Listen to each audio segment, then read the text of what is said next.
Ciao a tutti e benvenuti in un nuovo video di Nero Corvino.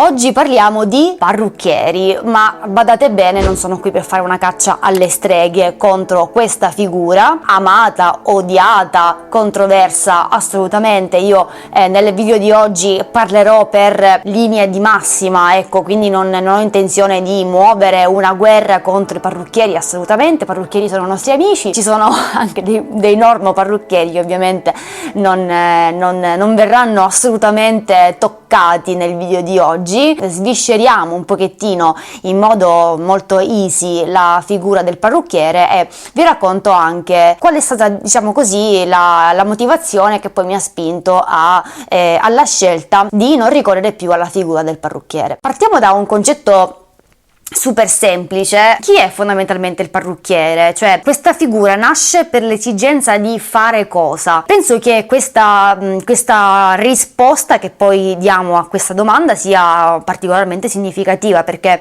il parrucchiere nasce come acconciatore, nasce come figura preposta appunto alla sistemazione e all'acconciare i capelli, renderli appunto presentabili e curarsi appunto del loro aspetto. Non nasce come una figura preposta alla cura, alla salute e al mantenimento del capello, ma semplicemente all'acconciare il capello alla chioma e quindi a renderla gradevole e sistemata. Chiaramente, nascendo come acconciatore, la maggior parte dei parrucchieri non ha una formazione di tipo salutistica del capello. Ci sono molti parrucchieri che mi è capitato di conoscere così, insomma, parlandoci, confrontandoci, che non sanno neanche come è fatto il capello. E io, non essendo assolutamente nessuno nel campo della parrucchieria, nel campo della tricologia, perché io non ho assolutamente studi o accademie o altro, a volte veramente dico, cavolo, ma io ne so di più di questa persona che fa il parrucchiere. In realtà il mio ragionamento è un ragionamento valido, chiamiamolo così, perché il parrucchiere in realtà, non nascendo come figura preposta alla cura e alla salute del capello, non è detto che ne conosca appunto le metodiche per prendersene cura. Ci sono ad esempio gli esperti coloristi che si occupano soltanto appunto di colorare i capelli, quindi delle decolorazioni, dei volumi e quant'altro, gli esperti di taglio, insomma comunque fattispecie che si collegano strettamente all'ambito dell'acconciatura. Non è assolutamente detto che un parrucchiere debba avere una conoscenza, un bagaglio che si collega strettamente alla salute, al prendersi cura dei capelli. Molte persone si indignano di questa mancanza, di questa lacuna che molti parrucchieri hanno. Non è detto che ce l'abbiano tutti, assolutamente ci sono dei parrucchieri e dei saloni che si sono adattati a questa prepotente richiesta di mercato e che sono veramente esperti e ci tengono a coltivare questa conoscenza. Io mi complimento con loro perché sono delle mosche bianche e delle figure che vanno anche a volte contro i propri interessi, perché il parrucchiere, non dimentichiamoci che è sempre un imprenditore che ha la sua impresa e che ovviamente deve fare il positivo per la sua azienda. A volte occuparsi di questo ambito naturale, quindi adattarsi anche alla cura vera e propria del capello, quindi utilizzando le erbe, utilizzando gli ennè, adottando tutta una serie di cose che ovviamente gli fanno spendere anche più tempo, a volte va contro i propri interessi, però risponde ad una insistente richiesta di mercato che si sta facendo particolarmente importante soprattutto negli ultimi 5-6 anni. Io non mi sconvolgo se un parrucchiere non ha assolutamente la benché minima idea di cosa faccia l'ennè, e molti parrucchieri, la maggior parte, oserei dire, affermano che l'ennè faccia male. E io veramente mi è capitato che molte ragazze che mi seguono su Instagram mi hanno mandato delle stories. Io mi faccio sempre un sacco di risate, cioè veramente mi mandano un sacco di stories di parrucchieri appunto che stanno su Instagram, hanno i profili appunto della parrucchieria e tutto, che dicono che l'ennè secca i capelli, li rovina, abbasso l'ennè di qua, abbasso l'ennè di là, meglio una tintura in un salone professionale. Cioè, ma di che parliamo? Ovviamente ci passo sopra, non è che mi posso mettere, cioè se dobbiamo tirare una pietra ad ogni cane che passa, qua finisce a pietrate, si dice così in Sicilia. Sicilia. Vabbè, mi faccio una risata e vado avanti, però veramente se ne sentono di cotte e di crude, e la cosa più triste è che la gente ci crede, e questo mi dispiace, perché io veramente inviterei queste persone che ci credono, inviterei anche parrucchieri che divulgano queste notizie del cavolo, per non dire altro, inviterei a vedere i miei di capelli. Non soltanto i miei, perché io sono chissà chi, assolutamente, io sono una delle tante persone che fanno uso delle erbe, fanno uso degli enne. Inviterei a vedere i miei capelli, a vedere i capelli di molte ragazze che sono passate da routine con tinture, con decolorazioni e quant'altro, a vedere i loro capelli e a vedere veramente la bellezza di queste chiome. Non per cosa, ma la mia chioma veramente, da quando io uso le erbe, è un'altra cosa totalmente. Quando sento queste stronzate, perché veramente non sono una che si indigna o altro, però veramente in questi casi mi verrebbe da sbucare dallo schermo e tipo dargli uno schiaffo.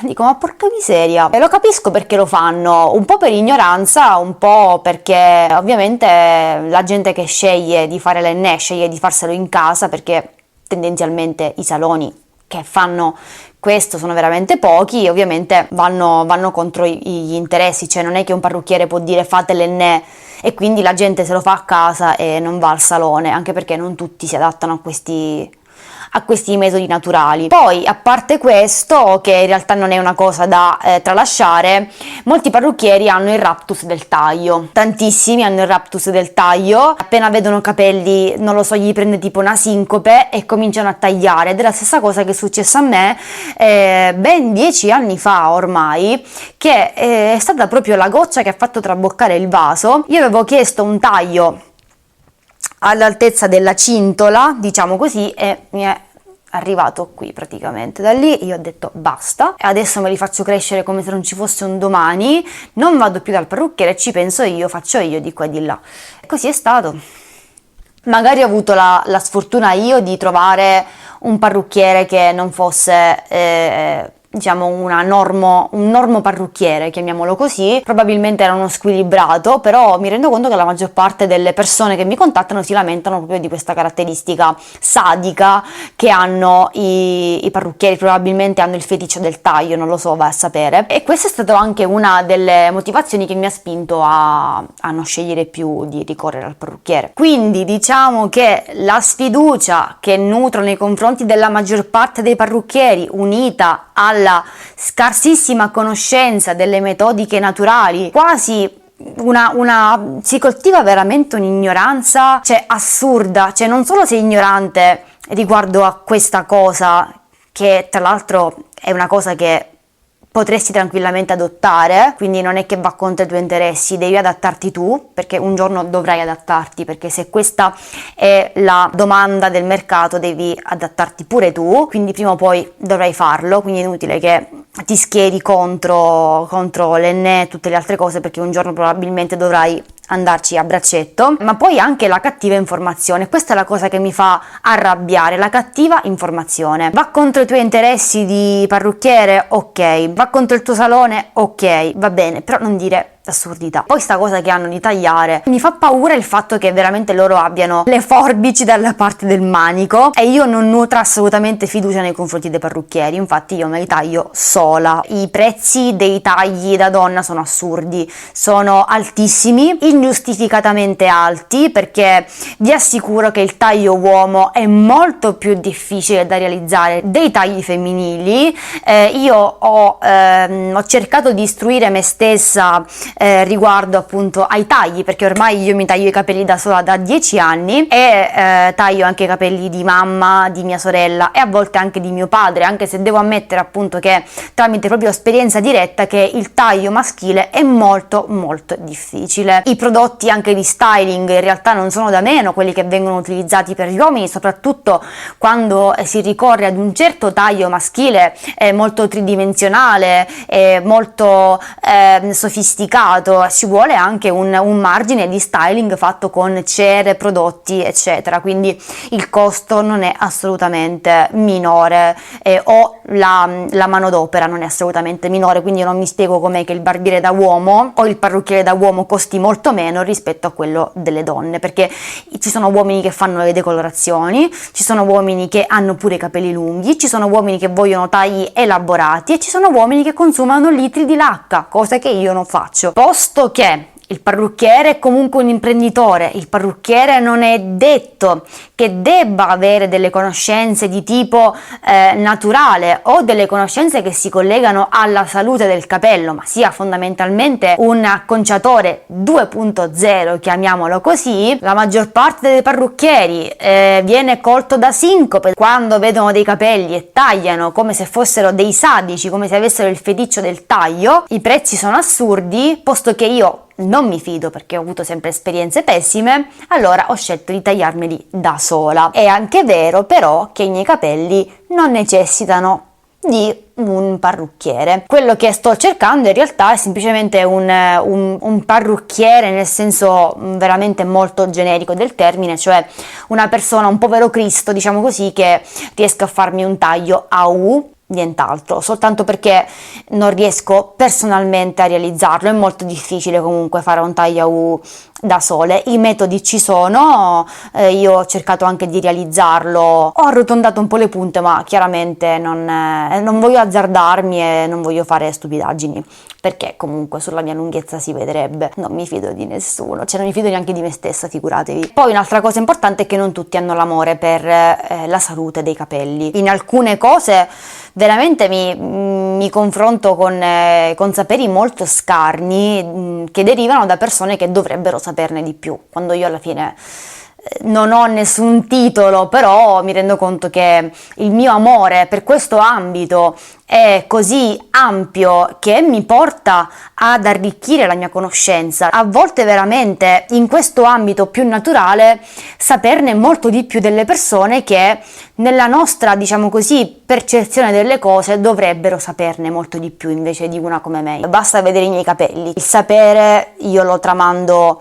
ai miei capelli e i capelli poi nel tempo, con l'esperienza ovviamente, fanno vedere che io conosco la materia. Ovviamente ricorrere al parrucchiere, ragazzi, è una scelta personale, è una cosa che dovete vedere voi. Se avete bisogno e avete necessità di farlo, fatelo tranquillamente. Quello che posso consigliarvi è di trovare qualcuno di cui vi fidate, trovare qualcuno che rispetti le vostre esigenze e le vostre richieste e che ovviamente sia una persona anche che abbia una certa conoscenza, ecco, del capello, di come andrebbe mantenuto, di come andrebbe curato, e che vi possa dare dei consigli anche obiettivi senza pensare soltanto al proprio benessere, ecco, economico e tutto. Quindi parrucchieri sì, parrucchieri no, dipende. Personalmente posso dirvi: scegliete qualcuno di cui vi fidate. E con questa frase io chiudo qui il video. Ovviamente mi piacerebbe conoscere anche la vostra opinione in merito appunto a questa figura molto controversa dei parrucchieri. Mi piacerebbe sapere se voi ricorrete ad un parrucchiere oppure negli anni vi siete abituate a fare tutto da sole o da soli, o magari con l'aiuto di una sorella, un amico, un fratello, una mamma, un papà, che sono delle persone appunto di cui vi fidate e preferite avvalervi del loro aiuto. Ecco, io ogni tanto mi affido anche a mia sorella o anche al mio fidanzato, che sono delle persone che ovviamente mi ascoltano, e io mi fido molto più di loro, che sono spratici, piuttosto che di un parrucchiere che invece fa la testa sua e magari gli prende tipo un raptus sadico e tipo mi taglia fino alle orecchie e io muoio. Se avete la fortuna di conoscere un parrucchiere o una parrucchiera di cui vi fidate, che rispetta le vostre esigenze, tenetevelo stretto, diciamo così. Non sono contraria alla figura del parrucchiere, non voglio che il messaggio del video sia questo, assolutamente, ma deve essere un parrucchiere di cui ti puoi veramente fidare. Io non l'ho ancora trovato, spero un giorno di trovare il mio parrucchiere di fiducia, e nel frattempo, ecco, non piango. Cioè, detto questo, ragazze, scrivetemi sotto nei commenti quello che pensate di questo argomento. Ovviamente ovviamente anche le vostre esperienze e scrivetemi anche sotto, ecco, una cosa che mi piacerebbe veramente che voi condivideste con me, le vostre esperienze raccapriccianti con i parrucchieri. Magari potremmo anche farne un video dove posso raccogliere tutte le vostre brutte esperienze e magari ci facciamo pure qualche pianto, in realtà non qualche risata, perché veramente c'è da piangere con certi episodi. Io adesso vi saluto e noi ci vediamo al prossimo video.